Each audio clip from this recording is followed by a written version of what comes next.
Amakuru mashya updates ku rugamba ibintu bimeze bite. Tugiye kwerekeza mu ntara ya Kivu y'Amajyaruguru ndetse n'intara ya Kivu y'Amajyepfo aho ngiye kugaruka ku mirwano ikomeje kuba, aho AFC M23 ikomeje guha isomo ingabo za FARDC, abarundi ndetse na FDLR, tutibagiye wazalendo n'abacancuro. Imirwano irakomeje mu bice bitandukanye by'intara ya Kivu y'Amajyaruguru n'intara ya Kivu y'Amajyepfo, aho tugiye kugaruka kuri aya makuru yose gatanu kuri gatanu. Tudatinze rero twihuse cyane, reka tujye mu nkuru yacu ko yakabaye.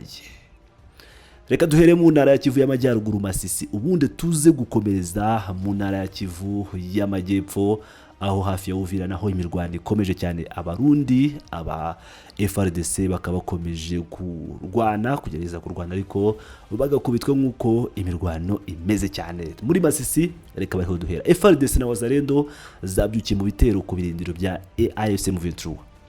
Ni kuri iki cyumweru tariki ya 11 Mutarama 2026, aho habaye imirwano hagati y'inyeshyamba za AFC M23 na wazalendo ndetse na FARDC na FDLR ikazinga mu murenge wa Oso Banyungwe, territoire ya Masisi mu ntara ya Kivu y'Amajyaruguru. Guko amakuru aturuka mu bayobozi gakondo abitangaza, inyeshyamba za wazalendo zikorana bya hafi n'ingabo za FARDC zateye ibirindiro by'inyeshyamba guhera saa 12 za mu gitondo. Humvikanye urusaku rw'intwaro ziremereye nizorohereje mu gace k'imirwano nk'uko amakuru agera kuri actualité.cd dukesha iyi nkuru abitangaza. Bamwe mu bakurikiranira hafi iby'imirwano bemeza ko iki gitero kigamije gukumira ibitero by'inyeshyamba za AFC M23 ku birindiro by'ingabo za leta na wazalendo muri grupo maza Nyamaboko ya mbere n'iya kabiri.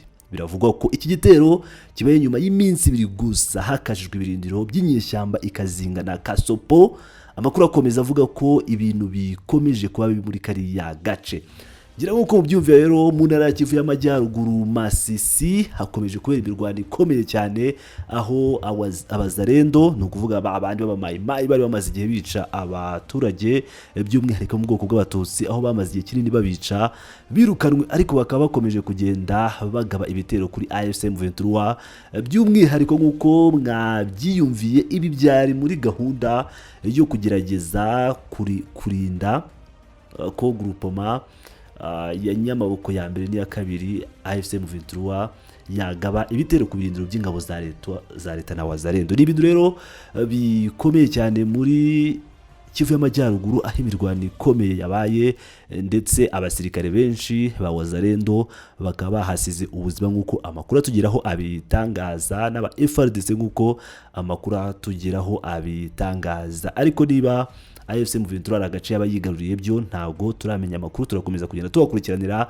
ubundi tuyabagezeho gatanu kuri gatanu amakuru yacu akomeza kugenda azi imbere, kuko nshaka kujya mbagezeho updates ku rugamba buri munsi buri munota. Amakuru yose azajya tugeraho nzajya bagezeho gatanu kuri gatanu, tunakomeza tubagezaho amakuru ya diplomasi nk'uko bisanzwe. Tuvuye mu ntara ya Kivu y'Amajyaruguru, reka duhite twerekeza muri Kivu y'Amajyepfo twiruka cyane. Igisirikare cya Repubulika ya Demokarasi ya Kongo FARDC kikaba kivuga ko cyaburijemo igitero cyagabwe n'inyeshyamba za M23 mu mudugudu wa Katongo, territoire ya Uvira, intara ya Kivu y'Amajyepfo mu burasirazuba bw'igihugu, nk'uko amakuru agera ku biro ntaramakuru by'abanyekongo ASP ava mu gisirikare abivuga.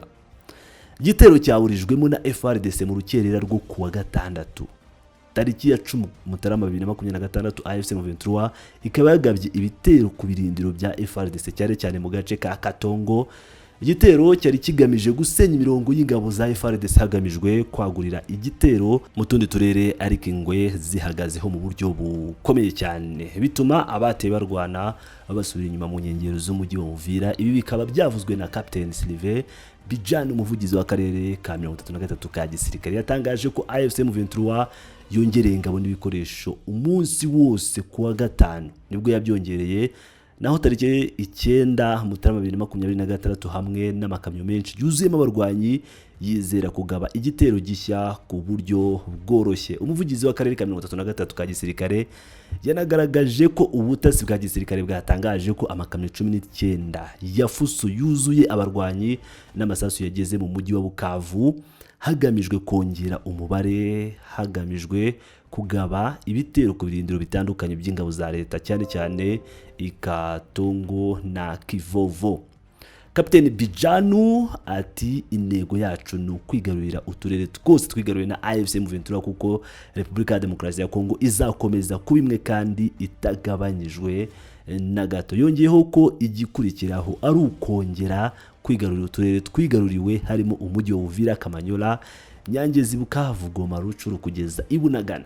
Tayari ngira ngo murabyumvira nyuma yuko ingabo za FARDC ngo zihagazeho mu buryo budasanzwe ndetse zigasubiza inyuma igitero cya AFC M23 ikatongo, ngo bakaba bameze neza bitegura kuba bagiye gukubita umwanzi ari we AFC M23, ngo abakomando ba M23 babatsinze mu mirwano yagiye ibanza, ngo bakaba bashaka kuba kubita bakabirukana muri Uvira, Kamanyola, Nyangezi, Bukavu, Goma, Rucuru kugeza Ibunagana. Nkuko mubizi abakongomani ngira ngo murabazi umuzayirwa ubundi iyo yari yanyweye akamogi, ubwo mwagiye mubibona ndetse mwagiye mubyumva, iyo yamaze kunywa akamogi yamaze kugashyiramo fresh abayumva nta kitashoboka. Nibyo Tshisekedi byamubayeho nawe yamaze gutumuraho bamuhaye gatumureho gato akabwira Perezida Paul Kagame ati nzarasi Kigali magazi Goma kugeza aho wowe uzava mu nzu urimo kujya kurara mu kinani.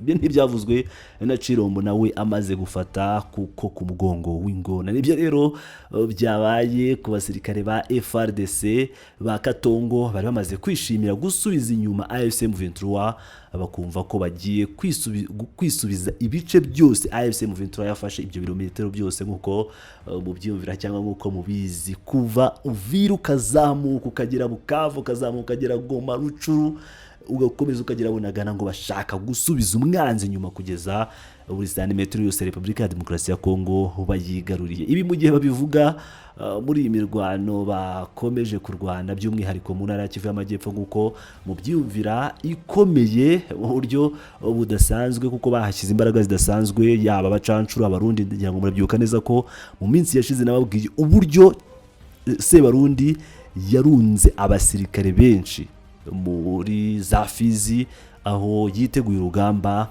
rukomeye cyane. Ni ukuvuga ngo ibi byose mu gihe biri kuba biri kujyana n'imyitozo bafite ndetse n'imyiteguro ihambaye bafite yo kuba bakwisubiza ibice byose. Mu gihe byose biri kuba Perezida Perezida Chilombo we gahunda afite ni ukuvuga ati ngewe reka nkomeze ninzi ibiganiro. Mu gihe nabonaga ko ibiganiro byaduha bikomeje kugera kure, reka nongere ngura igihe nibwerekeje i Rwanda atangiza kavuyo k'ibiganiro, ubwo asaba ko Joao Lorenzo yamufasha guhamagaza M23 n'abandi bose bakagirana ibiganiro. No kuvuga agatesha umwanya imyaka irenga 2 amaze mu biganiro bya Doha ndetse n'ibya Washington, ubundi akaba arwana gake gake akareba ko yakwisubiza ibice. Ni inama abajyanama be batandukanye bakomeje kugenda bamugira mu bya gisirikare byo kuba yakomeza guteza igihe n'ibintu yakomeje kugenda akora, ariko bikaza kurangira intare zitonomye. Intare zitonoma gusa ubundi zifata no kugakano zirakacira, ubundi zarangiza zikaguca umutsi wo mu muhogo zikakunywa amaraso. Niyo diri baho. Ibi ngibi abasirikare b'abarundi barwaniye muri Repubulika ya Demokarasi ya Kongo batanga ubuhamya bw'ibyo bahuriye n'intare ku rugamba. Intare zarabakaciye kweri, intare zasarambwe ntabwo zoroshye habe na gatoya. Uyu Chilombo rero na Sebarundi iyo bice bamaze kunywa kavinyu ndetse bamaze no gukura ku kotsi, ikiba gisigaye nta kindi no kumva ku rugamba barutsinze.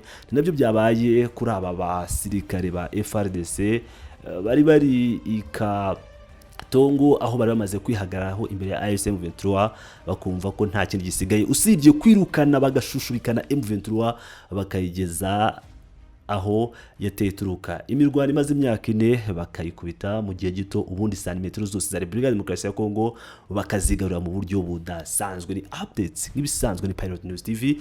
Mukomeze mwane nanjye ndakomeza kubageza amakuru yose 5 kuri 5 kandi ndabakunda by'umwihariko by'indani. Niba utarakanda subscribe ikande nyabona ikande kugira ngo ukomeze ubone amakuru yose 5 kuri 5.